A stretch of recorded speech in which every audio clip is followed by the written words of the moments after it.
तो ये है भद्रसेन के राजा का राज्य, जहाँ काफ़ी ज़्यादा सुख शांति से लोग रहा करते थे। उसी गांव में काफ़ी ज़्यादा गाड़ी वाहन चलते थे और खेतों में काफ़ी ज़्यादा हरियाली हुआ करती थी।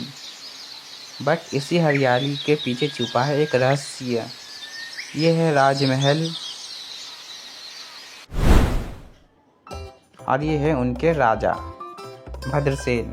भद्रसेन महाराज की जय, भद्रसेन महाराज की जय, भद्रसेन महाराज की जय। ये है भद्रसेन की एक प्यारी सी बेटी राजवंती, जो काफ़ी खूबसूरत और काफ़ी दिल की साफ है। पूरे गांव में इसकी ही चर्चा की जाती है। लेकिन राजवंती के ऊपर भी एक कर्ज लगा है। राजवंती अपने कमरे की ओर जाने लगती है।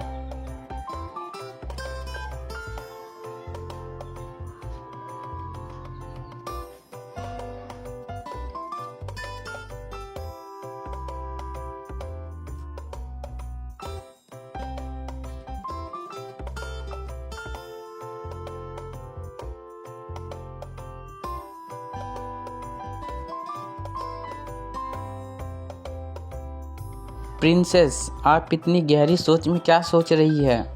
ये दुष्ट बिकाल मुझे हर समय डराता रहता है। कुछ उपाय सोचो। बिकाल?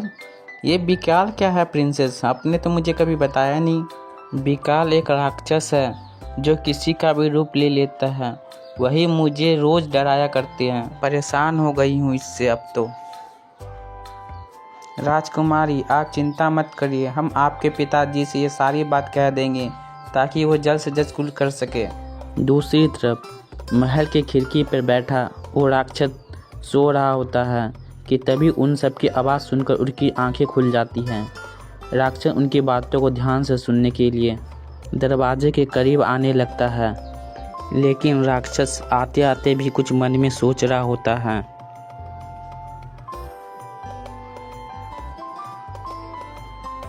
अरे, ये सब कौन बिकराल की बातें कर रही है? मैंने तो कभी नाम नहीं सुना। जरूर कोई भयानक राक्षस होगा। फिर राक्षस इतनी सारी बातें कहकर वो महल से बाहर की ओर जाने लगता है।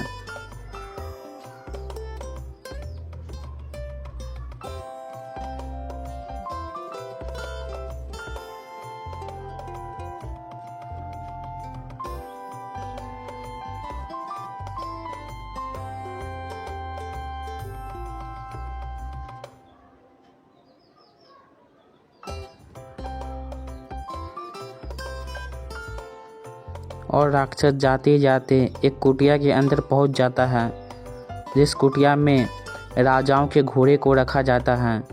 राक्षस भी घोड़े का रूप लेकर उस कुटिया के अंदर जाने की तैयारी कर रहा होता है। वह राक्षस घोड़े का रूप लेकर राजा के अश्वशाले में आ जाते हैं और जाकर अपने जगह पर खड़े हो जाते हैं। रात का समय, चारों तरफ अंधेरा, चांद बीच आसमान में चमक रहा होता है तारों के बीच। तभी जंगलों के बीच एक आदमी जाता हुआ दिखाई देता है, जो राजमहल की ओर जा रहा होता है। दरअसल ये एक चोर है, जो राजमहल में आज चोरी करने के इरादे से आया है। वो चोर महल के गेट के सामने आके खड़े हो जाता है और मन में कुछ सोचने लगता है। आज इस महल में चोरी करूँगा और ज़िंदगी हमेशा के लिए खुशी से जीऊँगा। अब बिना किसी देरी के चले जाता हूँ अंदर, अभी सभी लोग सो रहे होंगे। इतना कहकर वो चोर अश्वशाला की ओर आ जाता है। अश्वशाला में बहुत सारे घोड़े, ऊंट रखे हुए थे। तभी वहाँ चोर अचानक से उस अश्वशाला के अंदर आने लगता है और अपने मन पसंद की एक घोड़े को चुनने की कोशिश करता है। उसे एक घोड़ा दिखाई देता है जो काफ़ी खूबसूरत होता है। दरअसल ये वही घोड़ा है जो राक्षस है, जिसने घोड़े का रूप ले रखा है। तो चोर कहता है, अरे ये घोड़ा तो काफ़ी खूबसूरत लग रहा है, आज मैं इसे लेकर चला जाता हूँ। अगर मैं इसे दूसरे राजा को बेचूंगा तो इनकी बहुत सारे मुद्राएं मुझे मिल जाएंगी और मेरा ज़िंदगी सुख से बीत जाएगा। इतना कहकर वो चोर उस घोड़े के ऊपर बैठ जाता है। घोड़ा जो काफ़ी डरा हुआ था वो मन ही मन में सोचता है। राक्षस को लगा कि कहीं यही तो वो विकराल नहीं है जो इसे मारने आया है। इसी डर से वो राक्षस उस चोर को अपनी पीठ पर बैठाकर गांव की ओर दौड़ने लगता है। वो घोड़ा दौड़ते दौड़ते गांव के बाहर आ जाता है और एक घने जंगल की ओर आगे बढ़ने लगता है। चोर उसी घोड़े को पकड़ कर बैठा था और मन ही मन कुछ सोच रहा होता है। मुझे ऐसा क्यों लग रहा है ये घोड़ा नहीं कोई राक्षस है। मुझे जल्द से जल्द इससे जान बचाना होगा। घोड़ा भी इधर काफ़ी डरा होता है और वो तेज़ी से भागता हुआ जंगल की ओर जा रहा होता है। चोर ने भी किसी पेड़ के डाल पर बैठकर वो ऊपर ही लटक गया और घोड़ा नीचे से चला गया। घोड़ा काफ़ी ज़्यादा डरा हुआ होने के कारण उसे चोर के उतर जाने का कोई भी एहसास नहीं हुआ और वह दौड़ता ही रहा बिना किसी सोच के, क्योंकि वो काफ़ी ज़्यादा डरा हुआ था। घोड़ा दौड़ता ही जा रहा था कि तभी डाल पर बैठा उसका दोस्त बंदर चिल्लाने लगता है। घोड़ा उसी पेड़ के नीचे आके रुक जाता है और बंदर कहता है, अरे मित्र रुक जाओ, वो राक्षस नहीं एक साधारण मनुष्य है। लेकिन घोड़े को उसकी बात पर विश्वास नहीं होता।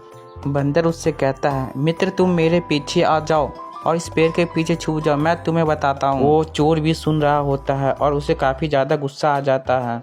चोर खुद को बचाने के लिए बंदर की ओर आगे बढ़ने लगता है और जाते जाते वो बंदर की उस डाली के नीचे आ जाता है जिस डाली पर बंदर बैठा होता है।